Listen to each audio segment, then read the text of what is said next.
Yes, Red Zone TV kwoli webale kubanga okyagoberera yonna gy'osinziira okubanga gy'otulabira kyokola kya mutawana nnyo gwe atambula naffe ku mukutu ogwa Red Zone TV. Olunaku olwaleero essaawa zino zennyini mu ddakiika ntono nnyo ezaakayitawo His Excellency Robert Kyagulanyi Ssentamu ava mu ddwaliro e Nakasero okubeera nga alambula ku muyimbi amanyiddwa nga Dr. Jose Chameleone. Kigambibwa nti Dr. Jose Chameleone yatwaliddwa mu ddwaliro e Nakasero nga gyali ne wetwogerera essaawa zino zennyini. Wabula nga sinaba kubanga nkuwa amawulire gano oba nga sinakuwa biki His Excellency Robert Kyagulanyi Ssentamu byayogedde, njagala kusooka nkuzeeko emabega.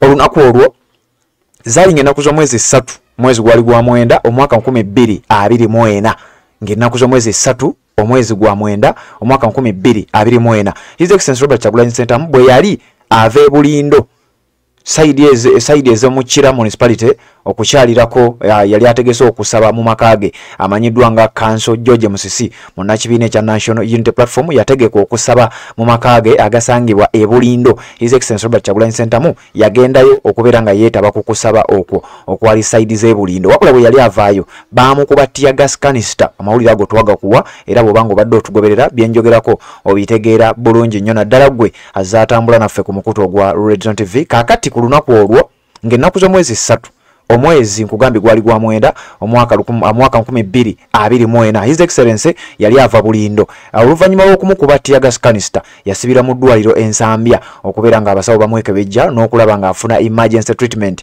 okulaba nga adda engulu ng'asumattuka embeera gye yali agenzeemu mu kadde ako. Waayita ennaku ntono baabuuza omuyimbi amanyiddwa nga Jose Chameleone ku byali bituuse ku His Excellency Robert Kyagulanyi Ssentamu. Bwe baamubuuza nga tewagenze kulambula ku Kyagulanyi era nga tewamusaasiddeko. Jose Bobi Wine bwe yali akubiddwa tear gas canister ku magulu ennaku z'omwezi zenkugambye bwe yali ava e Bulindo era yasibira mu ddwaliro Ensambya nga bwe nkugambye okulaba ng'afuna obujjanjabi. Era Chameleone yagenda okwogera ebyo nga His Excellency mukadde ako yali akyafuna oba nga akyajjanjaba biwundu nga tannaba kutereera kuddawo nga bw'omulaba olwaleero oba nga embeera bwe yatambula oluvannyuma lw'akaseera. Kakati wayisa akabanga katono Jose Chameleone olunaku olwajjo ng'ennaku z'omwezi 12 mwezi gwa Desemba omwaka 2024 Jose Chameleone naye mu ngeri y'emu yatwaliddwa mu ddwaliro e Nakasero. Basoose mutwala ku Doctors Clinic eddwaliro erisangibwa e Sseguku, oluvannyuma ne bamutwala e Nakasero ng'embeera mbi.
Yes, ebyo byabadde olunaku lwajjo ennaku z'omwezi nga 12 mwezi gwa Desemba 2024 nga Jose Chameleone atwalibwa mu ddwaliro ng'embeera mbi era baamututte biwala ttaka.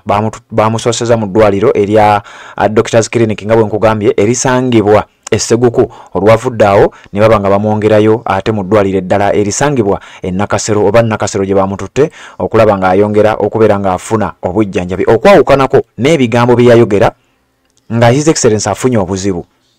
Jose Chameleone bwe baamubuuza nga bwe mbikuwadde yagamba that is Bobi Wine's business era n'ategeeza nti buli muyinti yenna oba buli muyimbi yenna alina business gy'adiiringa nayo. So kati ebyo baba bamukubye ttasi oba bamukubye tear gas oba bamukoze eki, that is his business bye byali bigambo bya Jose Chameleone wetwogerera nga His Excellency Robert Kyagulanyi Ssentamu ava mu ddwaliro era ngenda kuwa byagambye kansooke nkwongera ebigambo bya Jose Chameleone nkomewo n'ebigambo biki ate ye His Excellency Robert Kyagulanyi Ssentamu byayogedde olumaze okulaba ku nsonga za His Excellency Robert Kyagulanyi Ssentamu wabula olwaleero essaawa zibadde 8:22 wenkoledde eggulire lino ziri 8:05 mu ddakiika ntono nnyo His Excellency Robert Kyagulanyi Ssentamu ava Nakasero kubeera nga alambula ku Jose Chameleone wulira bwagambye.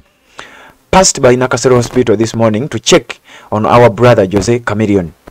Nti mpiseeko mu ddwaliro Nakasero okucheckinga ku muganda waffe amanyiddwa nga Jose Chameleone ali mu ddwaliro following reports that he is critically ill. Oluvannyuma lw'amawulire ge twafunye okubeera nti ali mu mbeera etali nnungi. Unfortunately, we could not see him because his medical team said he was sedated and not in position to be seen.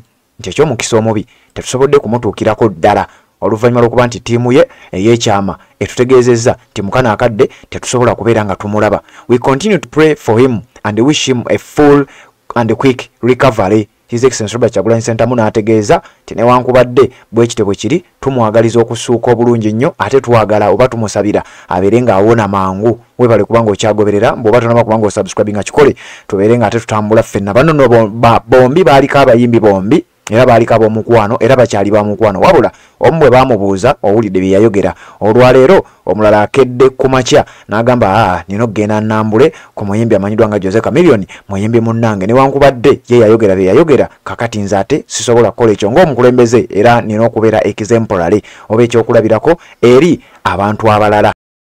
Assalamu alaikum wa rahmatullahi wa barakatuh. Amanya n'eddoboozi Haji Abdul omusomi w'eddua nkola ku nsonga ez'enjawulo emirimu nga gikutataganyeko ebyenfuna byo nga bidobonkanye n'oba oli bweru wa ggwanga emirimu gya kucankalanako jangu kusomere ku ddua okubeda nedda eddua zaabaawo eddua zisomibwa omuntu n'oterezebwa mu mbeera yonna ebadde ekusibyeko akanyaga. Nina ekyoto kye nsobola okukumira wadde oli bweru wa ggwanga nga toli kumpi wano n'ofuna omukisa ogwo nawe n'osomerwako ku ddua nga nkuteddeko n'akabaani Allah ajja kusaasira ajja kwanukula.